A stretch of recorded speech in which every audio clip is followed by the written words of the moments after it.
నమస్తే K24 news మనిషిగా మన బాధ్యతను గుర్తు చేస్తూ ప్రాణదాయక సేవల ప్రతి ఒక్కరి పాత్రను వెలుగులోకి తీసుకురావాలని దేవిరెడ్డి సుధీరెడ్డి నేతృత్వంలో భీమా ఫౌండేషన్ ఆధ్వర్యంలో ఈ నెల 4వ తేదీ సోమవారం నాడు తలసేమియా బాధిత చిన్నారుల కోసం ప్రత్యేక బ్లడ్ డొనేషన్ క్యాంపు నిర్వహించనున్నారు. ఈ రక్తదాన శిబిరం ఎల్బీ నగర్లోని మన్సూరాబాద్ డివిజన్ సెంట్రల్ బ్యాంక్ కాలనీలో జరగనుంది. మీరు ఇచ్చే ఒక్కొక్క రక్తపు బొట్టు ఓ చిన్నారి జీవితానికి వెలకట్టలేని వెలుగు. ఆ పిల్లల నవ్వుల్లో మన మానవతా విలువలు ప్రతిబింబిస్తాయి. ఈ సేవా కార్యక్రమంలో మీరు పాల్గొని ప్రాణదాయక రక్తాన్ని దానం చేసి ఒక చిరునవ్వుకు కారకులవ్వండి. మీ రాక వారికి బలాన్ని, నమ్మకాన్ని ఇస్తుంది. అందరికీ నమస్కారం. ఆగస్టు 4 నాడు తలసేమియా బాధితులకు మన రక్తం సేకరిస్తాం. కొంతమంది యువకులందరూ కూడా నడుము కట్టారు.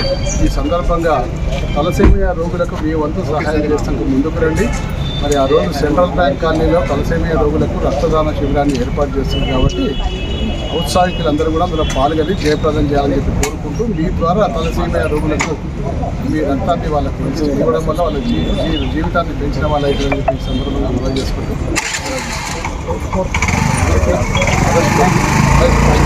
నమస్కారం. నేను చైతన్యపూర్ డివిజన్ బీఆర్ఎస్ నాయకుడు చంద్రశేఖర్ రెడ్డి.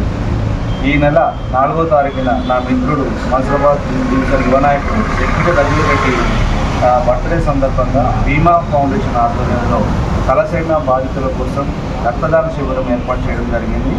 ప్రతి ఒక్క చిన్నారికి ప్రతి ఒక్క రక్తపు బొట్టు చిన్నారి చిరునవ్వుతో సమానం కాబట్టి ప్రతి ఒక్కరూ పాల్గొని ఈ రక్తదాన శిబిరాన్ని జయప్రదం చేయవలసిందిగా కోరుతున్నాను. Thank you so much. June